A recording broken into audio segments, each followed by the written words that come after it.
I was on YouTube, as one does, and on my recommended page, I saw a video claiming that Starbucks is dead, that Starbucks is over.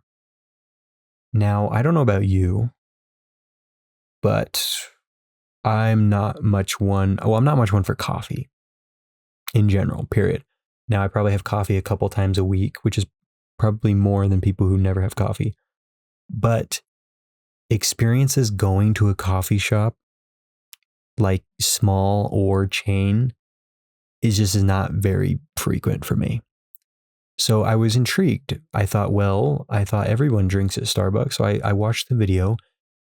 And according to this video, which I've already forgotten the name and who made it, of course, but Starbucks has basically developed too big, too quickly, basically.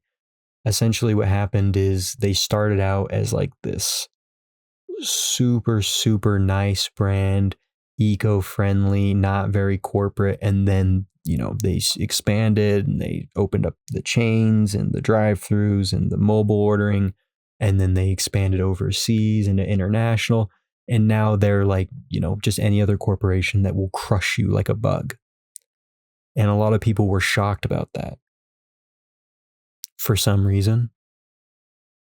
Now, I'm not even a socialist. I'm not even a communist. I'm like as capitalist as you can get. And even I understand, hey guys, don't trust the corporations. Yes, they want to make money. Yes, they will pretend to care if they're required to. Does that make sense? If they can make money by claiming they care about something, they will claim they care about something. It's that simple. So anyway, people are mad because Starbucks switched up. So when Starbucks was nice and friendly, people were happy to pay $7 for a latte. But now that Starbucks is crushing people like bugs and treating their employees like shit, the $7 latte is now too expensive, which is odd. For me, as terrible as this sounds, I really don't care, what the corporation I'm doing is doing. When I shop at Walmart, I'm there because things are cheap. Yes, they have to crush people into dust. Yes, they practically have slaves. But I can get my, PS5 or whatever the fuck people buy at Walmart. Groceries, I guess. Now, Starbucks has always been really interesting to me because I never really understood why it popped off in the beginning. I guess it was one of those things where, you could go to a Starbucks location, you could get your drink and you could sit and you can work and they have free Wi-Fi and you can read a book, which no one does anymore, but you can work on your laptop and you can, scroll on your phone and you can chat with friends. But now they've kind of switched their model to, get in, order the most expensive thing, drink it, and get out. So they now have stores that are only able to do like pickup orders. Most of the stores have a drive-through now.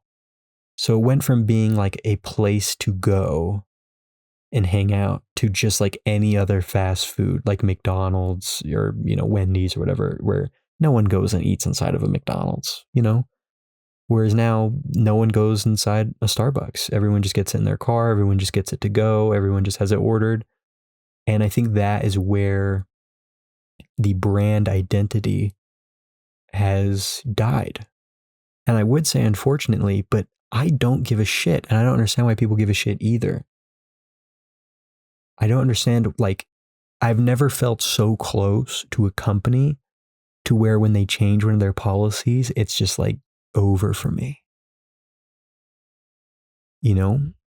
Especially it's coffee. It's coffee. Now, I know everyone says you should make it at home, and you should. But even if you don't want to make it at home, there are 5,000 coffee shops in your local area.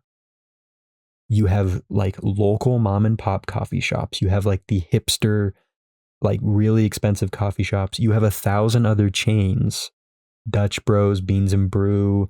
What's the other one? Dunkin' Donuts. I think Beans and Brew is a local one. I had that in Park City when I was skiing. Yeah. What's another one? I mean, Christ, even McDonald's has coffee.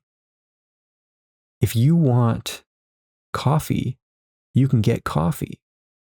If you want to sit down in some place, go to the library. Go to the library. They have Wi-Fi there.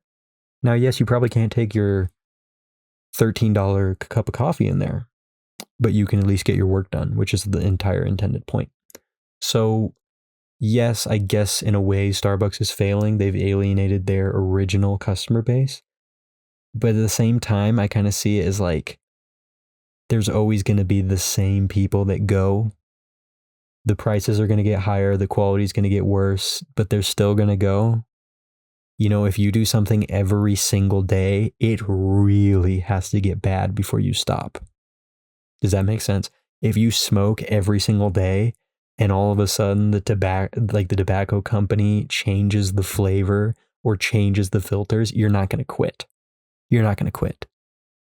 So the people who say they're going to quit, guess where they'll be tomorrow morning at 8:30 a.m. They'll be in line with the other 200 people waiting for the drive-thru, waiting for their, what's a cup of coffee? Probably like $7. It's just insane. Yeah, so is Starbucks failing? Probably. Is it going to declare bankruptcy tomorrow? No. Well, I guess it depends on when you watch this video. But in present day, no. They'll be around for at least a couple more years. If not forever, just maybe downsized a little. I really can't imagine them going belly up just because people stop going into the Starbucks to drink their coffees. So think on that. Think on that. Maybe if you're done with Starbucks, maybe make your coffee from home or go to McDonald's. McDonald's is a good company. They'll treat you well and they treat their employees well. So think on that. I appreciate you listening to this, and I will see you tomorrow.